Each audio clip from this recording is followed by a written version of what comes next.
All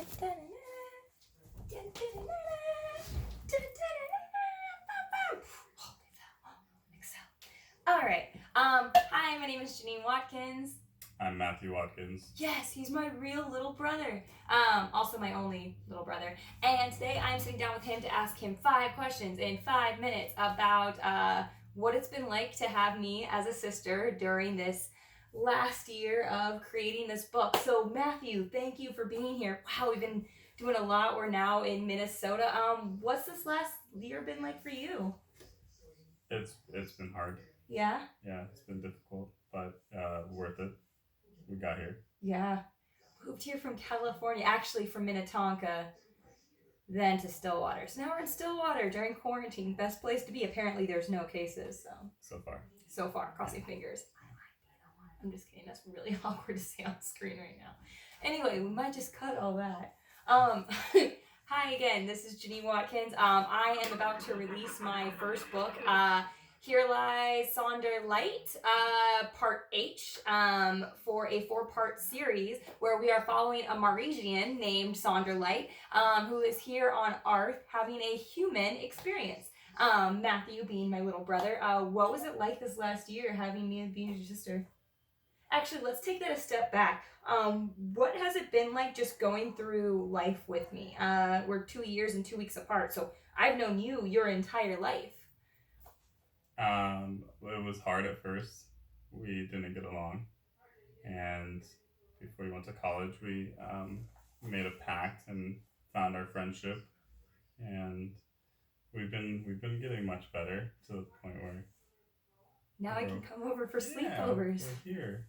Yay, quarantine. Yeah, it got easier as we got older. That's for sure. At least with our relationship, granted now it's not gonna lie, I was consider a very serious sibling rivalry. Knowing that we still kind of have qualms, granted they're not physical, what's it like to have miscommunication with me? Well, there's no rivalry on one side of this. Okay. It's only me. Having conflicts with you, yeah. They're like any other sibling conflicts. We know that we're gonna have each other in each other's lives at the end of it, so it kind of allows for some to just push buttons that don't need to be pushed. But I like doing that. It's just a lot of forgiveness. I love you. Me too. Thank you for sitting down with me and answering these 5 questions. So I will put a timer on, and then we'll go from there. So again, I am doing shameless self-promotion for my book. Again, coming out on May 4th. I will send links, I think down below, however this thing works. And also I'll still be doing more excerpts until the time comes. So again, first part of a 4-part series for Here Lies Sonder Light, where you're following Sonder Light as she's going through her life, and I'm going to be asking Matt what it's like to be someone who has influenced me throughout my writing process.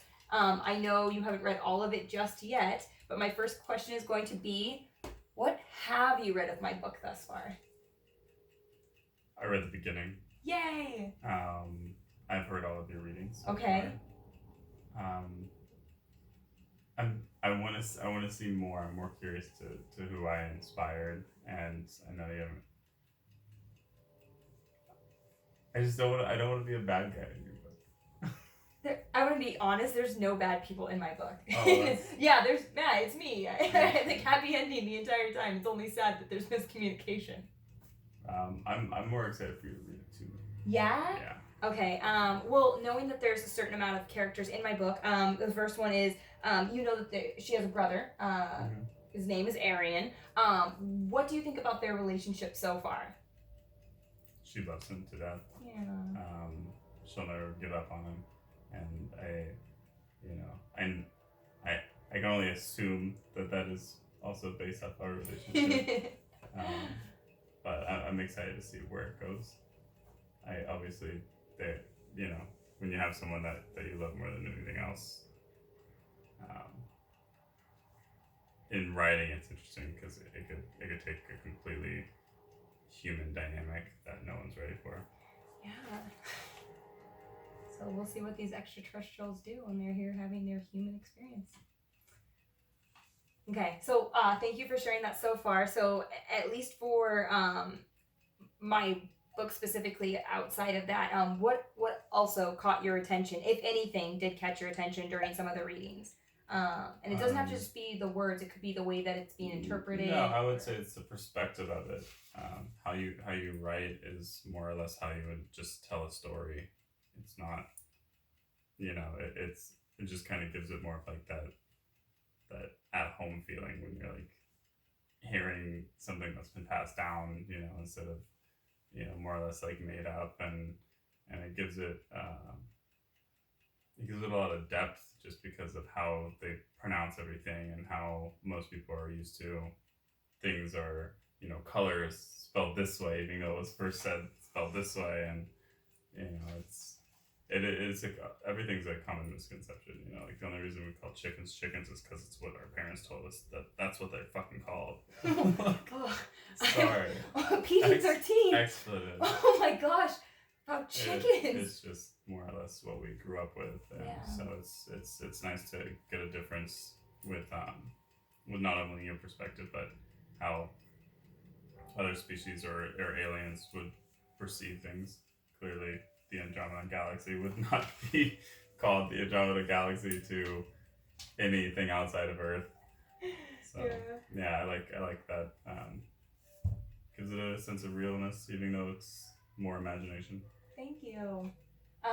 That's really good to hear, because honestly, I'm hoping I do get more feedback from all of this, but to know that literally Matt, and it's interesting, I can't wait to read this book, because one of the things that I'm going to give like a sneak preview to is you are more than one character in this book. I'm letting you know. And it's a miscommunication to understand that I would only see one asset of you in any one relationship that I have. Like, so often I think that is why, like at office, when someone says like you can't have that bagel, you're like, never got invited. Is it something that I would recognize? I guess I'll just have to find out. Perhaps. Yeah. Thank you for letting me know that, though. So, at least with that, and coming back to our conversation, what was the biggest struggle trying to talk to me during this last year of not only moving? I mean, literally, a day after Thanksgiving, it snows in Joshua Tree. My mom and my brother pack up a 22-foot U-Haul, moving from California to Minnesota, and me and Daniel can't even help you. And then during this pandemic, you guys decide to up and move again. It was actually a better weather day. We had to. Yeah, it's interesting because like you all were going through your own struggles, and me here, my biggest struggles, I must complete this novel. So clearly, I think we were on different levels of importance, and I do recognize that. So I'm bringing it up right now. Like, what was the biggest struggle? Because it could be even outside of that.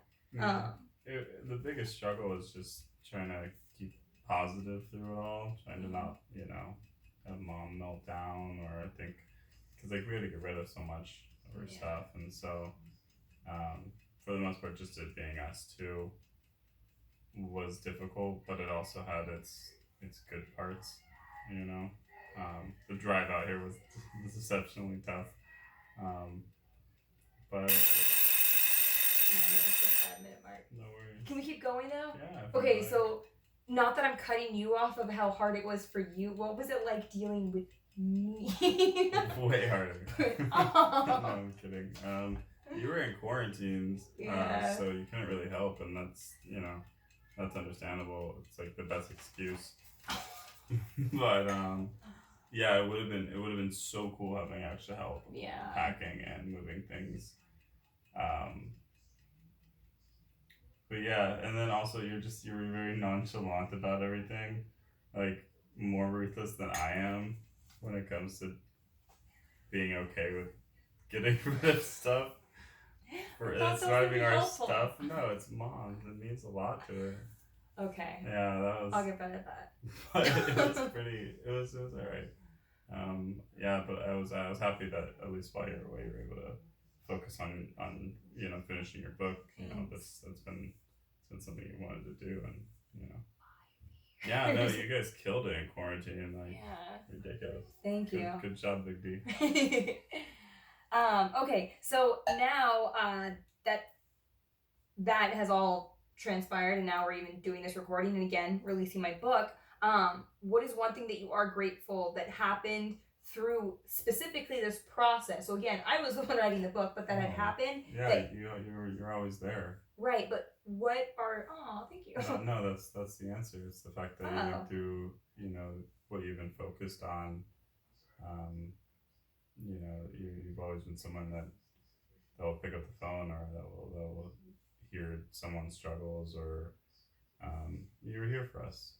Even though you had a lot of other things going on, because you weren't just writing a book at the time. You're also doing like teaching yoga classes and things like this, and driving around doing engravings. Like it was a lot for you to still be able to give us some of your focus, and you helped us out. We wouldn't have been able to do this without you. So that was the biggest thing, that you were still there, focusing on your priorities, and still able to reach out and show us that we're your priority.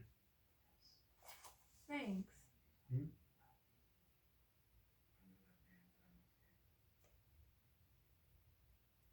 Next question. Yeah. Thank you. Sometimes I say things that I'm almost waiting for these to be like the little bits where you're able to like say like a bunch of like, you're a terrible person. Like I want to know those things, but then you like hit me with like the nicest Cupid arrows, and I'm like, oh, like you actually do see me as a very good person. You are. Thanks. You don't have to thank me. Meh. It's like, dude, I can't just let you give me a compliment and then not one up you. I'm just kidding.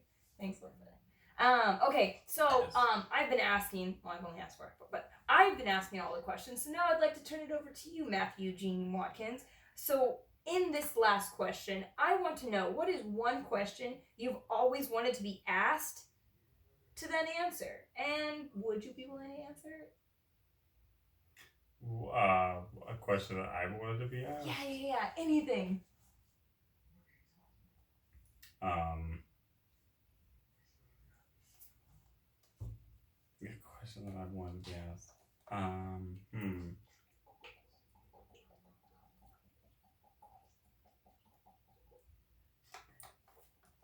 I can't think of a single thing that I've wanted to be asked.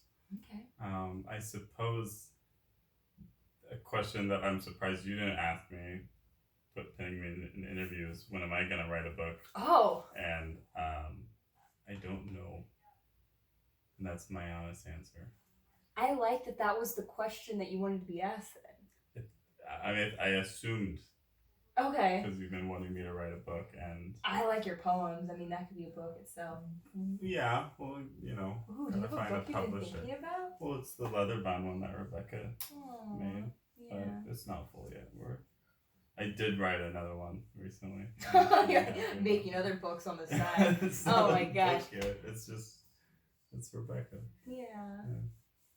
All right. Well, we'll elbow it. Thank you so much for being part of this interview. It means a lot to me. Thank you. Yeah, thank you.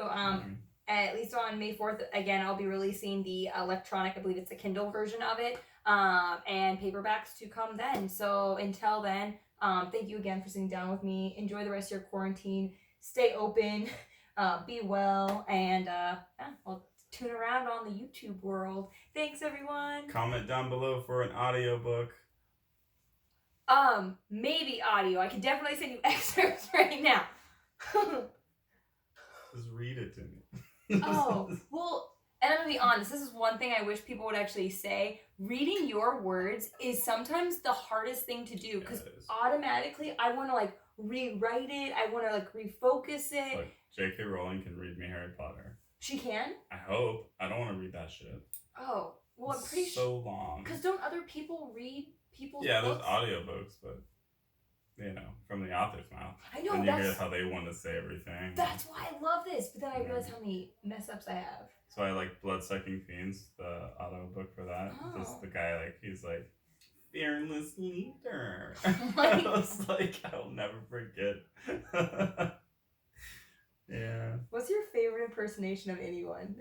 Because I love when Matt tells jokes. He'll start with an accent and then it goes around the world and comes back again. No, I just like when people do their worst Jersey accent. That's my favorite. What's your favorite Jersey accent? I'm not doing it. Oh, okay. All right, well, that's it. Stay tuned for more excerpts from Sonder Lives or Sonder Lives. Either way, see you around. Whoop, whoop, whoop.